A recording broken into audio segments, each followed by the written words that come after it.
"Sir, you need to move to coach. This seat isn't for people like you." The flight attendant's smile never wavered as she blocked Marcus Williams from his paid first-class seat. Marcus stood in the aisle of Flight 447, boarding pass 1, a clutched in his manicured hand. His tailored charcoal suit cost more than most people's monthly salary. The Hermes briefcase at his feet contained documents that could reshape entire industries.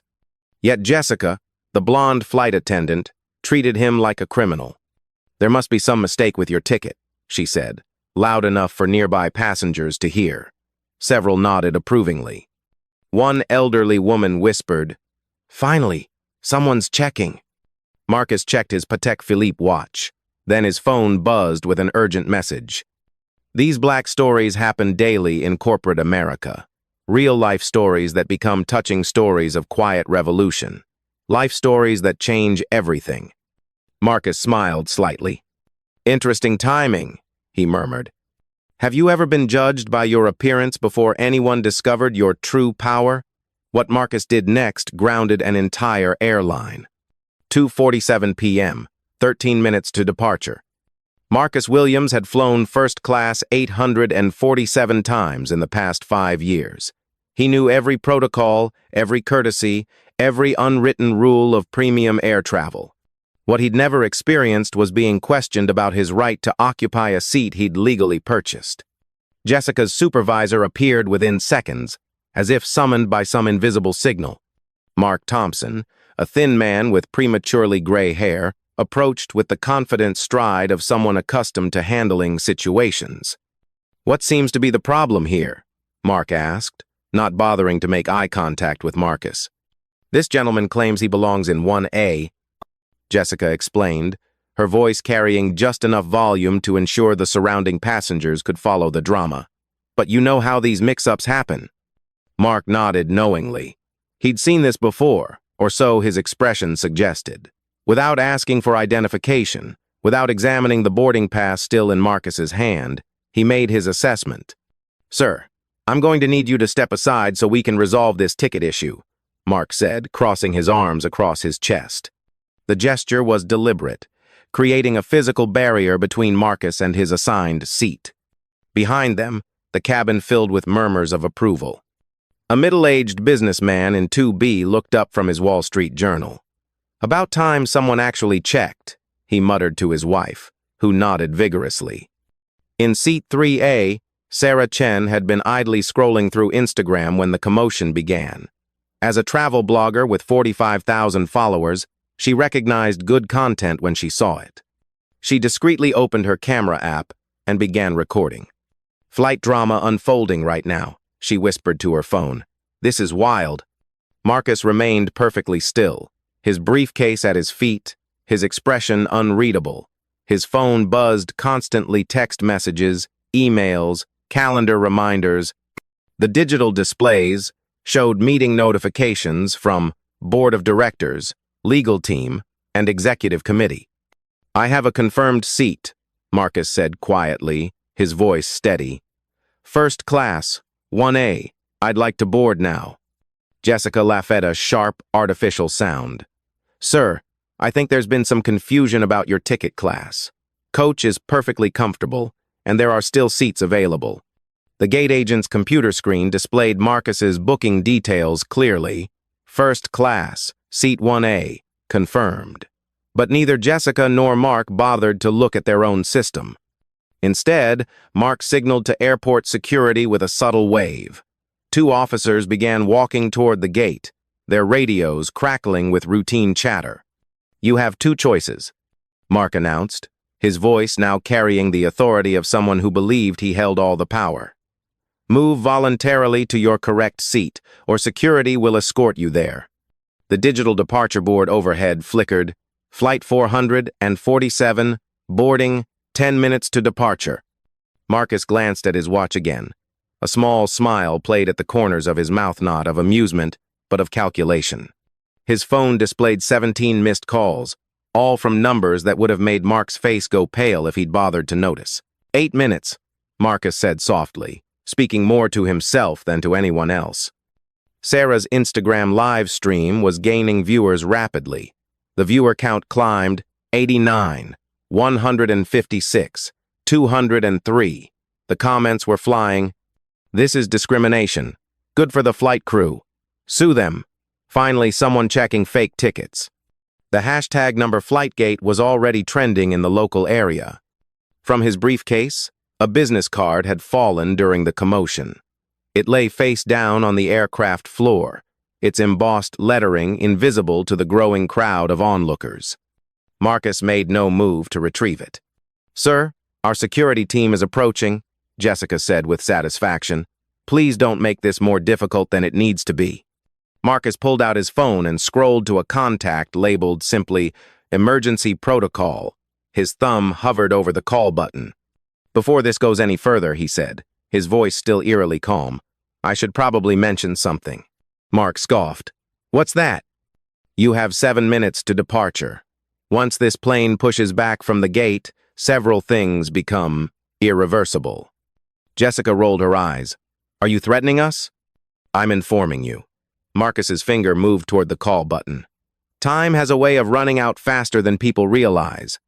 The elderly woman in 4C leaned forward to get a better view. "Someone should call the real police," she announced loudly. "This man is clearly disturbed." Security officers were now 30 feet away, their hands already moving toward restraints. The pilot's voice crackled over the intercom. "Flight crew, prepare for departure. All passengers should be seated." Marcus looked at his phone one more time. The screen showed a text message from Williams Industries boardroom.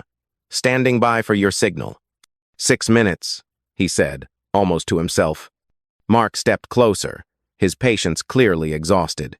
"Sir, you're going to comply right now, or you're going to be removed from this aircraft. Which is it going to be?" Marcus finally looked up from his phone, making direct eye contact with Mark for the first time. His expression was perfectly serene. "That," he said quietly, "depends entirely on what happens in the next 5 minutes. 2:52 p.m., 8 minutes to departure." Security Chief David Rodriguez had worked airport security for 12 years. He'd handled everything from drunk passengers to suspected terrorists. But something about this situation felt different as he approached Gate 23. The crowd had grown. Passengers from nearby gates had wandered over, drawn by the commotion and the obvious drama unfolding. Cell phones were everywhere, recording from multiple angles. "What's the situation?" Rodriguez asked Mark, his hand instinctively resting on his radio. "Passenger refusing to comply with seating instructions," Mark replied, his voice carrying the weight of assumed authority. "Claims he has a first-class ticket but won't show proper identification." Rodriguez looked at Marcus, taking in the expensive suit, the confident posture, the complete lack of agitation despite being surrounded by hostile faces. In his experience, guilty people showed stress. This man looked like he was waiting for something. "Sir, I need you to cooperate with the airline staff," Rodriguez said, pulling out plastic zip-tie restraints. "We can do this easy, or we can do this hard." Sarah's Instagram Live had exploded. The viewer count hit 2,847 and was climbing rapidly. Comments flooded the screen faster than she could read them. "This is racial profiling. Record everything. Where's this happening? What airline? Sue them into the ground." The hashtag number flight discrimination was trending nationally now. Major news outlets were picking up the story in real time. Sarah's notifications were going crazy with reshares and mentions. "Oh my God, guys," she whispered to her phone. "This is getting insane. The security chief just pulled out handcuffs." Marcus remained perfectly still, watching the chaos unfold around him with an almost detached curiosity. His phone continued to buzz with notifications, but he ignored them all except for one EA calendar reminder that flashed briefly on his screen. "Board meeting, emergency session, 3:15 p.m. "Sir, you're making everyone uncomfortable," Jessica announced, loud enough for her voice to carry throughout the gate area. "Other passengers have expressed concerns about your behavior." This was a lie, but it sounded official enough that several passengers nodded along. The businessman in seat 2B had returned to his newspaper, but his wife was recording with her phone from the aircraft doorway. "He's been nothing but polite," said a voice from the crowd. A young black woman in her 20s had stepped forward. "I've been watching this whole thing. He hasn't raised his voice once." "Ma'am, please return to your seat," Mark said dismissively. "This doesn't concern you." "Discrimination concerns everyone," she replied firmly, not moving. Rodriguez stepped closer to Marcus, the zip ties clearly visible in his hands. "Sir, I'm going to ask you one more time to cooperate voluntarily. After that, we'll do this the hard way." Marcus finally looked up from his phone. "Before you proceed, I need to make one call. It's urgent." "No more delays," Rodriguez snapped. "You've had plenty of time to—" "It's a business call," Marcus interrupted gently. "Time sensitive. Literally." Without waiting for permission, he speed-dialed a number. The call connected immediately. "Emergency protocol," Marcus said quietly into the phone. "Flight 447, Gate 23, Meridian Airlines. Authorization code Delta 77. The voice on the other end was crisp and professional. "Confirmed, sir. Initiating now." Rodriguez lunged forward to grab the phone, but Marcus had already ended the call and was slipping the device back into his pocket. "What did you just do?" Mark demanded. Marcus raised his hands slowly, palms open. "I made a phone call. That's still legal, isn't it?" "You should check your computer systems," Marcus added casually. "Something might have changed." Jessica was already moving toward the gate computer, but Mark waved her off. "Don't fall for his games. He's just trying to buy time." 2:55 p.m., 5 minutes to departure. The pilot's voice crackled over the intercom again. "This is Captain Morrison. We're showing a slight delay in our departure. Flight crew, please stand by for further instructions." Rodriguez had the zip ties out now, approaching Marcus with the practiced efficiency of someone who'd done this hundreds of times. "Sir, turn around and put your hands behind your back." Marcus complied without resistance, his movements calm and deliberate.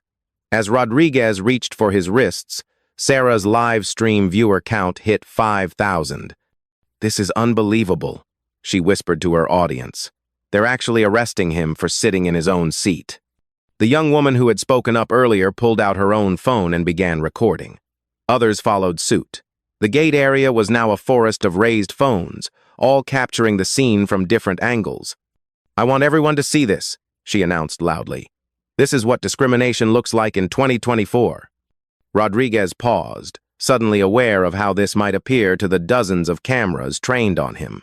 In the social media age, even justified arrests could become public relations nightmares. "Ma'am, please step back," he said, but his voice had lost some of its authority. Marcus turned slightly, addressing the crowd for the first time. "I appreciate everyone's concern, but I think this situation is about to resolve itself." "What's that supposed to mean?" Mark asked, irritation clear in his voice. Marcus checked his watch one more time. 3 minutes. As if on cue, the gate computer screen flickered. Jessica, who had been monitoring the boarding process, suddenly straightened up. Her expression changed from smug satisfaction to confusion. "Mark," she said, her voice suddenly uncertain, "you need to see this." The departure board overhead began flashing. "Flight 447, delay, gate hold." Captain Morrison's voice returned to the intercom, but this time he sounded confused. "Gate 23, this is Captain Morrison. Tower is reporting some kind of administrative hold on our departure clearance. Can you confirm?" Rodriguez loosened his grip on the zip ties. Something was happening, something beyond his understanding. At the top of the screen, in bold red letters, a message flashed. "Passenger 1, A, Marcus Williams, CEO authorization required for any actions." Below that, data that made Mark's hands tremble. Williams Industries, primary shareholder. Meridian Airlines parent company. Ownership stake, 34.7%. Board position, executive chairman. Authority level, absolute. Marcus slowly lowered his hands, no longer treating this as an arrest situation. Rodriguez had stepped back entirely, his radio squawking with urgent messages from supervisors who were just beginning to understand the magnitude of what was happening. "I tried to tell you," Marcus said quietly, his voice carrying easily through the sudden silence that had fallen over the gate area. Time was running out. He reached into his jacket pocket, slowly, deliberately, and produced his identification. Not a driver's license or passport, but a corporate ID badge that read, "Marcus Williams, CEO, Williams Industries," along with a photo and a security chip that glittered under the gate area's fluorescent lighting. Sarah's viewer count had exploded past 15,000. Her whispered commentary could barely keep up with what she was witnessing. "Oh my God, you guys. Oh my God, this is not what any of us expected." Jessica's tablet was now displaying a cascade of emergency notifications. Company-wide alerts were flooding in. "CEO Marcus Williams on site, all staff alert. Emergency board meeting activated. Discrimination incident protocol initiated. Legal team standing by." The business card that had fallen from Marcus's briefcase earlier was still on the floor. A passenger bent to pick it up, then froze as he read it aloud. "Marcus Williams, Chief Executive Officer, Williams Industries, Board Chairman, Meridian Holdings Group." The elderly woman in 4C, who had been so vocal about calling real police, was now staring at Marcus with growing recognition. "Williams Industries," she murmured. That's the company that owns half the airlines in this country." Mark was frantically scrolling through his computer system, trying to understand what he was seeing. Corporate ownership data that gate agents never accessed was now displayed prominently. Meridian Airlines. Parent company, Meridian Holdings Group. Primary investor, Williams Industries, 34.7% controlling stake. Secondary investors, various, 65.3% combined. CEO authority, Marcus Williams, ultimate operational control. Rodriguez's supervisor was now speaking directly to him through his radio. "Chief Rodriguez, you are to provide full assistance to Mr. Williams immediately. This is coming from the airport director. Do not take any enforcement action." Marcus pulled out his phone and checked a message that had just arrived. The screen was visible to nearby passengers. "Williams Industries boardroom, emergency session activated, legal team standing by, stock impact monitoring initiated." "The thing about time," Marcus said, addressing the crowd that had gathered, "is that it reveals everything eventually. 30 seconds ago, I was just another passenger you could push around. Now?" He gestured toward the computer screens, the canceled flight displays, the chaos of radio chatter and confused airline staff. "Now you understand who actually owns this plane." Sarah's live stream had become a phenomenon. Comments were flooding in from viewers around the world. "Holy plot twist.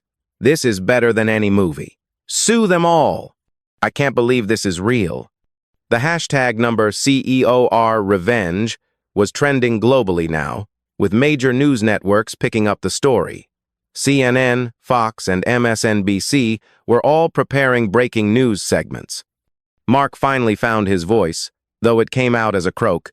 "Mr. Williams, we didn't know, if we had realized." "That's the problem," Marcus interrupted gently. "You didn't bother to know. You saw what you wanted to see, assumed what you wanted to assume, and acted accordingly." He paused, checking his watch. "My board meeting starts in 12 minutes. The legal team is already reviewing everything that happened here, frame by frame, thanks to..." He nodded toward Sarah, who was still live streaming. "Comprehensive documentation."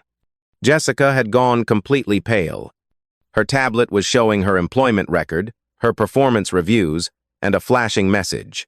"Disciplinary review initiated. Report to regional supervisor immediately."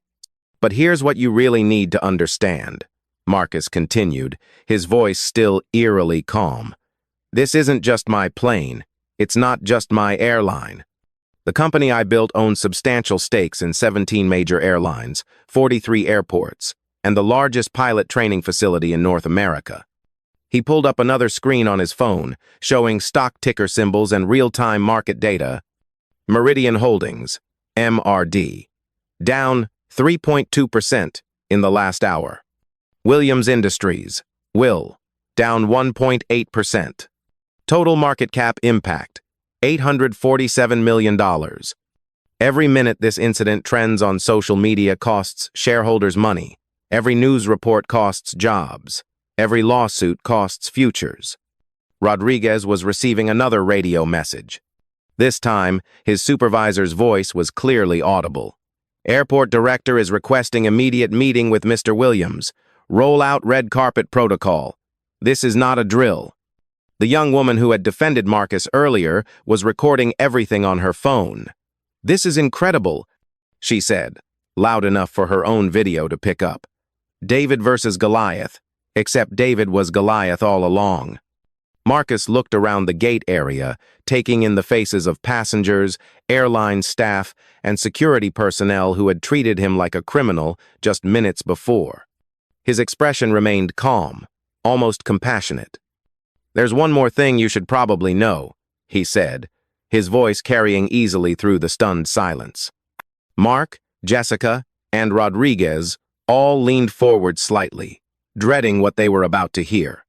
Marcus smiled for the first time since boarding began.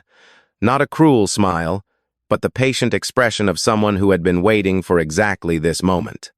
"This flight? Flight 447? It's not just any flight." He paused, letting the tension build. "It's my private charter. I own this specific aircraft. The crew works for me directly, and I was flying to a board meeting where we're deciding the future of employment policies for 47,000 airline industry workers." The silence that followed was deafening. Even Sarah had stopped whispering commentary to her live stream, her mouth hanging open in shock. Marcus checked his phone one more time. 11 minutes until my board meeting. The question now isn't whether I'll press charges or file lawsuits. The question is whether anyone involved in this incident will still have jobs by dinner time. He looked directly at Jessica, then Mark, then Rodriguez. And that decision gets made in exactly 10 minutes. 3:05 p.m., VIP conference room, Terminal C.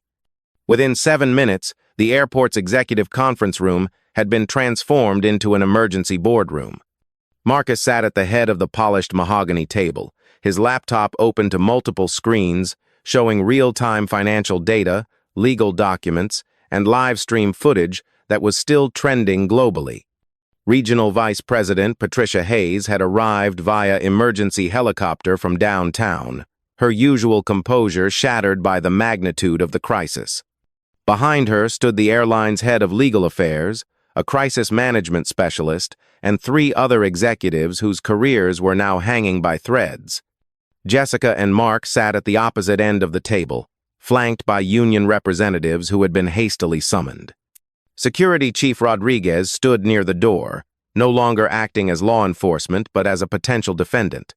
Sarah was still live streaming from the hallway outside, her viewer count having peaked at 78,000. Major news networks were now running the story live, with CNN's breaking news banner reading, "Airline CEO discriminated against on his own flight." "Let's establish the facts," Marcus began, his voice carrying the quiet authority of someone accustomed to boardrooms where billion-dollar decisions were made daily. "At 2:47 p.m., I attempted to board Flight 447 using a legally purchased first-class ticket. I was denied boarding based solely on my appearance." He clicked his laptop, and the wall-mounted monitor displayed a precise timeline. Financial impact, real-time data. Stock price decline. Meridian Holdings down 4.1%, $127 million market cap loss. Williams Industries down 2.3%, $89 million impact. Social media reach, 2.3 million mentions in 47 minutes. Negative sentiment, 84% of tracked mentions. The immediate cost of this incident, Marcus continued, is $216 million in combined market cap losses. That's in the first hour. Patricia Hayes spoke for the first time, her voice strained. "Mr. Williams, we sincerely apologize for this unfortunate misunderstanding. If we had known—" "But you didn't know," Marcus interrupted calmly, "and that's precisely the problem. Your staff operates under assumptions that have now cost shareholders over $200 million. He pulled up another screen. Legal precedent data. Legal exposure analysis. Civil Rights Act violations. $2 minus 15 million potential damages. Corporate discrimination liability. $5 minus 25 million range. Punitive damages precedent. 3x compensatory awards. Class action potential. If systemic discrimination proven. Federal transportation discrimination statutes. Criminal penalties possible. However, Marcus said, leaning back in his chair, I'm not interested in lawsuits. I'm interested in systematic change. The head of legal affairs, Michael Chen, leaned forward nervously. What kind of change are you proposing, Mr. Williams? Marcus's presentation clicked to the next slide. Option analysis. Option 1, legal warfare. Immediate termination of all involved staff. Federal discrimination lawsuit filing. SEC investigation request for corporate culture. Public shareholder lawsuit. Support. Congressional testimony on airline discrimination. Estimated company cost. $47 minus 89 million, 18-month timeline. Option 2, systematic reform. Immediate policy implementation. Comprehensive bias training overhaul. Third-party monitoring systems. Public accountability measures. Industry leadership on discrimination prevention. Estimated cost, $12 minus 18 million, 6-month timeline. I'm offering option 2, Marcus said simply. But the window for accepting these terms closes in exactly 4 minutes.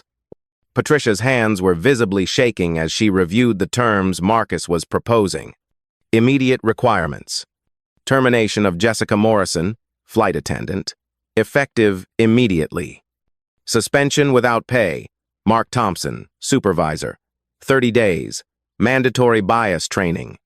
Transfer and retraining, David Rodriguez, security, new position, discrimination, awareness, certification. Public apology from airline CEO within 48 hours. $500,000 donation to civil rights organizations. 30-day implementation. Dignity First Protocol. Zero tolerance discrimination policy. AI-powered bias detection system for all customer interactions. Anonymous reporting system with QR codes in every seat. Monthly third-party bias audits. Quarterly public reports on discrimination prevention. 60-day requirements.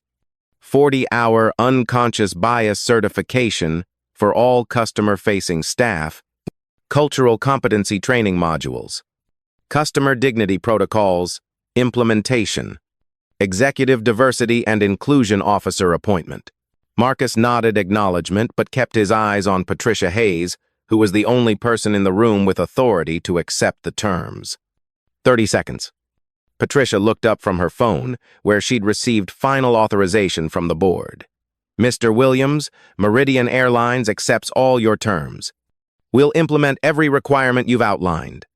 Marcus closed his laptop with a quiet click. Miss Morrison, you're terminated effective immediately. Security will escort you from the premises.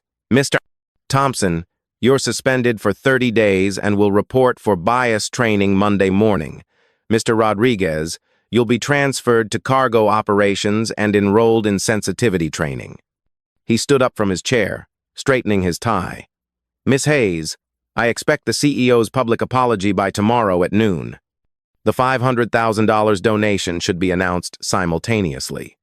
Marcus moved toward the door, then paused. Oh, and Miss Hayes, Flight 447 will depart in exactly 90 minutes with a new crew. I have a board meeting in Chicago that I cannot miss. Patricia nodded rapidly. Of course, Mr. Williams. We'll have your aircraft ready immediately. As Marcus reached the door, he turned back one final time. The most expensive lessons are the ones that could have been avoided with simple human decency. Today's lesson cost you $216 million in market value, 3 careers, and your company's reputation. He opened the door to find Sarah still live streaming in the hallway. She looked up at him with a mixture of awe and respect. Any final comments for the 80,000 people watching? She asked. Marcus paused, considering. Change doesn't happen because people are forced to change. It happens because the cost of staying the same becomes too high. He walked away, leaving behind a conference room full of people whose world had been permanently altered by 30 minutes of consequences they never saw coming. 48 hours later, Meridian Airlines CEO Robert Martinez stood behind the podium at corporate headquarters, facing a room packed with reporters, civil rights leaders, and industry analysts. The press conference was being live-streamed across multiple platforms, with over 400,000 viewers watching in real time. 48 hours ago, one of our valued customers experienced treatment that falls far below our standards and values, Martinez began, reading from a carefully prepared statement.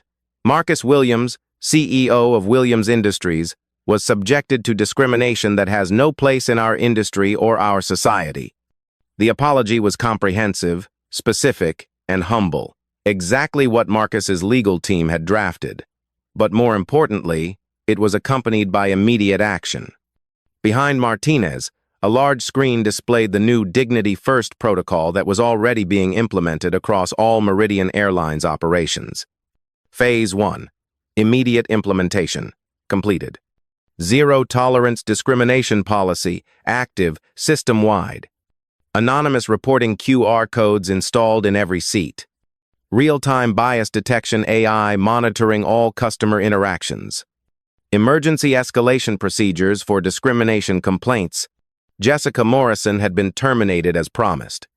Her final paycheck included a mandatory enrollment in a 40-hour bias awareness program that she would need to complete before seeking employment with any airline industry partner. The termination had been swift, documented, and legally airtight. Mark Thompson was halfway through his 30-day suspension, attending intensive unconscious bias, training 5 hours daily. His return to duty would require certification from 3 independent bias prevention experts and 6 months of probationary monitoring. David Rodriguez had been transferred to cargo operations, where his interaction with passengers was eliminated entirely.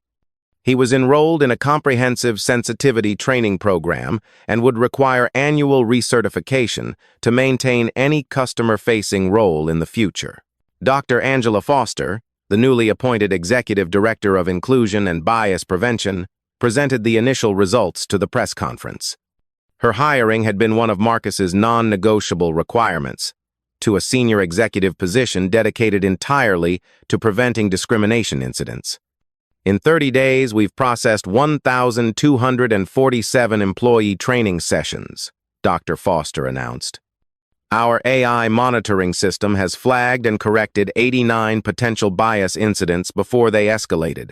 Most importantly, we've received 0 discrimination complaints through our new reporting system. The $500,000 donation had been distributed among 5 civil rights organizations, with public announcements and transparent accounting. The NAACP, Southern Poverty Law Center, and 3 local civil rights groups had all acknowledged Meridian's commitment to systematic change rather than symbolic gestures. What surprised industry analysts was how quickly other airlines began implementing similar programs. Within 2 weeks of the Meridian incident, 7 major carriers had announced their own bias prevention initiatives. American Airlines, Respect and Dignity Training for All Staff. Delta, AI, Powered Customer Interaction Monitoring. United, Anonymous Discrimination Reporting Mobile App. Southwest, Unconscious Bias Certification Requirements. The Federal Aviation Administration had taken notice as well. Transportation Secretary Jennifer Wu announced new guidelines requiring bias prevention training for all airline customer service personnel, citing the Meridian incident as a catalyst for industry-wide reform. Marcus's prediction about stock price stabilization proved accurate. Within 24 hours of the public apology and reform announcement, Meridian Holdings had recovered 73% of its initial losses. Williams Industries stock had actually gained 1.2%, with investors viewing Marcus's handling of the crisis as evidence of strong leadership. The total cost of implementing the bias prevention program was $14.3 million, significantly less than the legal warfare option would have cost. and far less than the market cap losses from the first day of the incident. For Jessica Morrison, the consequences extended beyond employment termination. The viral nature of the incident meant that her actions were preserved permanently in social media history. Potential employers in any customer service industry could easily find footage of her discriminatory behavior. However, Marcus had insisted on one element of compassion in the settlement. Jessica would receive career counseling and bias training funding, with the possibility of a positive reference letter if she completed the full rehabilitation program successfully. Mark Thompson's suspension had initially felt like the end of his career, but the mandatory training had opened his eyes to unconscious biases he'd never recognized. In private conversations with colleagues, he'd admitted that the incident had forced him to confront assumptions he'd carried for decades. Rodriguez had found unexpected satisfaction in cargo operations, where the work was less stressful and the training he'd received had improved his relationships with co-workers from diverse backgrounds. In a follow-up interview with Harvard Business Review 3 weeks after the incident, Marcus reflected on his decision to pursue reform over revenge. Power isn't about punishment, it's about prevention. Destroying careers doesn't prevent the next incident. Changing systems does. We could have bankrupted individuals and damaged the company, but that wouldn't have helped the next black passenger who boards a plane. The interview had been viewed over 2 million times, with business schools already incorporating the case study into their ethics and leadership curricula. The true measure of success came in the data. Meridian's customer satisfaction scores among passengers of color had increased by 23% in just 6 weeks. Employee reporting of bias incidents had increased by 340%, indicating that staff felt safer addressing problems before they escalated. Other airlines using Meridian's AI monitoring system reported similar improvements, creating an industry-wide shift toward proactive bias prevention rather than reactive damage control. The transformation had been intellectual rather than punitive, systematic rather than symbolic, and permanent rather than performative. 6 months later, Marcus Williams walked through Gate 23 at the same terminal where his world had changed 6 months earlier. This time he was greeted by name, offered assistance, and treated with the dignity that should be extended to every passenger regardless of their appearance or perceived status. The transformation extended far beyond one airport or one airline. The Meridian model had become the gold standard for bias prevention in the transportation industry. 12 major airlines had adopted similar programs, and the Federal Transportation Authority had made bias training mandatory for all customer-facing airline personnel. Dr. Angela Foster's quarterly report showed remarkable progress. Discrimination incidents across the Meridian network had decreased by 89%. More importantly, customer satisfaction among passengers of all backgrounds had reached record highs. The investment in dignity had proven profitable in every measurable way. Jessica Morrison had completed her bias training program and found employment with a regional airline that specifically hired candidates who had undergone comprehensive anti-discrimination education. Her termination from Meridian had become a turning point rather than an ending. Mark Thompson had returned to work as a supervisor, but with a fundamentally different approach to customer service. His department now had the highest customer satisfaction ratings in the company, and he'd become an internal advocate for the bias prevention program. Sarah Chen, the travel blogger whose live stream had documented everything, had parlayed her viral moment into a career as a social justice advocate. Her follow-up content about systematic change versus cancel culture had been viewed over 15 million times. The incident had inspired changes beyond the airline industry. Hotels, restaurants, retail chains, and other service industries had begun implementing similar bias prevention programs. Harvard Business School had created an entire course around the case study, titled Using Corporate Power for Systematic Change. Marcus had been invited to speak at corporate leadership conferences around the world. His message was always the same. The most powerful response to discrimination isn't destruction, it's transformation. With the money saved by choosing reform over litigation, Marcus had established the Williams Foundation for Travel Equality. The foundation provided grants for bias prevention training, funded research into systematic discrimination, and offered legal support for passengers who experienced discrimination. The foundation's first annual report showed that it had helped prevent over 400 potential discrimination incidents through early intervention and education programs. The story had become something larger than one man's experience on one flight. It had become proof that power could be used for construction rather than destruction, that systematic change was more valuable than personal revenge, and that data-driven solutions could solve problems that emotions alone could not. Today, millions of passengers fly with greater dignity because one man chose to use his power not to punish the past, but to prevent future incidents. Airport terminals across the country display placards about passenger rights and anti-discrimination policies, many directly inspired by the changes Marcus initiated. These touching stories remind us that real-life stories of discrimination still happen daily. But Black stories like Marcus's prove that life stories can create lasting change when power meets purpose, when intelligence meets opportunity, and when quiet strength meets loud injustice. The most profound transformations don't come from the loudest voices or the biggest lawsuits. They come from those patient enough, powerful enough, and wise enough to change systems rather than simply punish individuals. Marcus Williams didn't just buy a first-class seat that day. He purchased dignity for every person who would follow in his footsteps. Now it's your turn. Have you witnessed discrimination in travel, retail, or service industries? Share your experiences in the comments below. Your story could inspire the next systematic change. If this story moved you, share it with someone who needs to see that power can be used for positive transformation rather than personal revenge. Subscribe for more stories of quiet power creating loud change, and hit the notification bell to join a community that believes in systematic solutions over symbolic gestures. What systematic changes would you implement if you had Marcus's power? Tell us in the comments. Together, we can ensure that dignity becomes the standard, not the exception.